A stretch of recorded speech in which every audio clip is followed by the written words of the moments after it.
everyone, it's Julianne here for Honeybee Stamps and welcome back. This week I'm going to be showing you how I created these pumpkin coffee shaped cards, and the supplies I'm going to be using today include the pumpkin patch stamp set, the fabulous sentiments, the season's greeting stamp set, and finally the coffee cup card base honey cuts. I started out by doing all of my die cutting off camera. I used the coffee cup card honey cuts to die cut out 2 white card bases, as well as once from some Express It blending cardstock that I have cut in half for my stamping and coloring.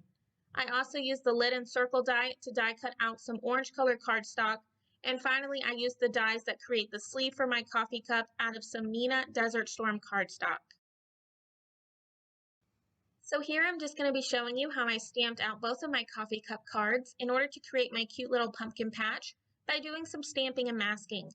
Since I am creating 2 cards today, I'm just going to be showing you how I stamped this first card out, but I am going to be doing the same process for both. I'm going to start out by stamping those first 2 pumpkins down at the bottom, and I'm going to be stamping onto one of the pieces that I used the coffee cup card base honey cuts to cut out of some Express It blending cardstock. Once I have both of those stamped out, I'm then going to make sure that I mask them off before stamping any additional pumpkins. For all of my stamping today, I am going to be using some Memento Tuxedo Black ink, since I do plan on doing some Copic coloring today. Each time I stamp a pumpkin, before I stamp another one, I'm going to make sure that I mask off the one that I just stamped, and that's going to make it look as though the first 2 pumpkins that I stamped are going to be in the front of my pumpkin patch, where the rest of the pumpkins that I'm stamping now are all going to look like they are behind one another. And I'm just going to continue that until I have the pumpkins covering majority of my coffee cup up. I am going to leave the top part of my cup blank, since that is where I'm going to be adhering the lid, so you won't be able to see anything underneath it anyways. So once I get that last little pumpkin all stamped out, the next step is actually my favorite part when it comes to scene building, and that's where I finally get to peel back each one of my masks in order to reveal the scene that I've created, which in this case is my cute little pumpkin patches. So it definitely can look like a hot mess when you're stamping and masking, but the results are definitely worth it. So here you can see both of my coffee cups, and I did the same process for stamping and masking on both of my cards. I just played around with the placement of the pumpkins so that both of my cards looked a little different from one another. So you can see here that I've already colored in my first coffee cup. So now I'm going to show you how I colored in each one of those pumpkins and what colors I used.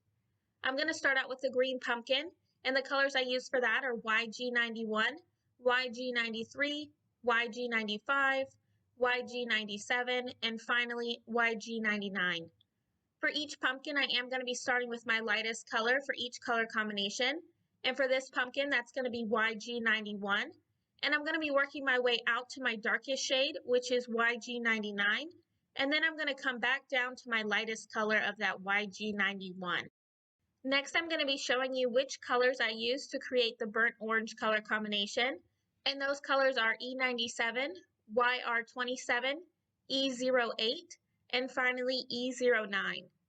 For each color combination, once I get that lightest color down, I am going to be coming in with my medium and darker shades using a flicking-like motion from the outside edge towards the center of each pumpkin.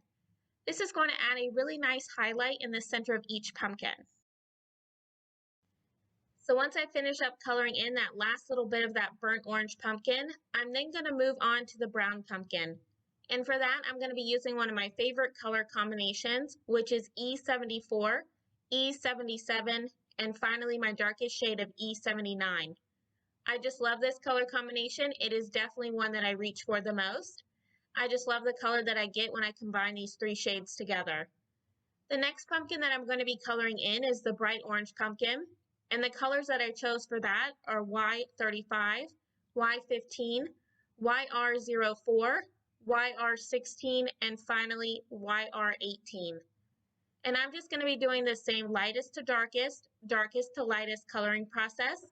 But once I get back down to my lightest color, I'm going to switch out that Y35 for Y18, and that's going to give me that bright yellow-orange color. Finally, the last pumpkin that I'm going to be showing you how I colored in is going to be the tan pumpkin, and the colors that I used for that is E41, E42, E43, and finally the darkest color, which is E44.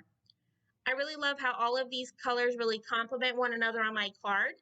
I think it would be really nice to add in a really pretty burgundy or maybe even a plum colored pumpkin would look really nice as well. So once I have all of my coloring done, I'm then going to start working on assembling the rest of my cards together. And I'm going to be starting out by stamping my sentiments. I'm going to be stamping the sentiment Pumpkin Season onto the circle die cut that I cut earlier using some orange colored cardstock. I used the pumpkin sentiment from the Fabulous Sentiment stamp set, and the season sentiment came from the Season's Greeting stamp set. Now I will eventually be stamping out the word "it's" so that my sentiment officially reads "It's Pumpkin Season," but I will be doing that later on off camera. The inspiration for both of my cards this week comes from that Starbucks is officially going to start selling their pumpkin flavored coffees. Now, I myself am not a fan of pumpkin flavored coffee, but I do have a few friends that enjoy them, so I thought it would be really nice to send them these cards along with a gift card. Here I'm just going to be reinforcing all of those score lines that the die cuts create on the coffee cup card base, as well as the 2 die cuts that will create the sleeve to go around my card base to hold it together. Once I have all of those reinforced using my bone folder, I decided that I wanted to add some stamping onto my coffee cup sleeve. So using the pumpkin images along with some of the leaves that are included in the pumpkin patch stamp set, I'm going to be stamping them onto each die cut piece using some Versamark ink, and that's going to give me that tone-on-tone stamping look. Next, I'm going to start working on assembling my cards together. Now you can see that I've already put everything together in my first card that I have off to the side of the screen. So I'm just going to be starting off by adhering my colored scene down to my card base using some liquid adhesive. And I'm going to be lining that up using the bottom of my card base. Next, I'm going to be adhering the 2 die cut pieces that will create the sleeve. And I'm going to be adhering those together using some more of that liquid adhesive. Once I have both of those sides adhered, to add some dimension to my card, I am going to be propping up my sentiment onto the coffee cup sleeve using some foam adhesive. The final thing that I need to adhere is going to be my coffee cup lid. In order to make it look glossy, I did add some glossy accents to both of my die cut pieces, and I'm just going to be adhering those to the top of my card base as well. So the final step in both of my cards today is I'm just going to be adhering some gold confetti mix around both of my sentiments. And once I have those last few confetti mixes adhered down, that's going to complete both of my pumpkin inspired coffee cards today. I just love how both of these cards came together. I also ended up stamping a sentiment as well as some more of those pumpkin images onto the inside of both of my cards. And once I get those gift cards, I will just be putting those inside as well in order to send both of them off to my friends. I want to thank you all so much for stopping by and spending some time with me. If you liked this video, make sure to give it a thumbs up, as well as subscribe for even more card making ideas. If you are interested in any of the supplies I used today, they will all be listed and linked down below in the description box. And as always, I hope you have a wonderful day and happy crafting!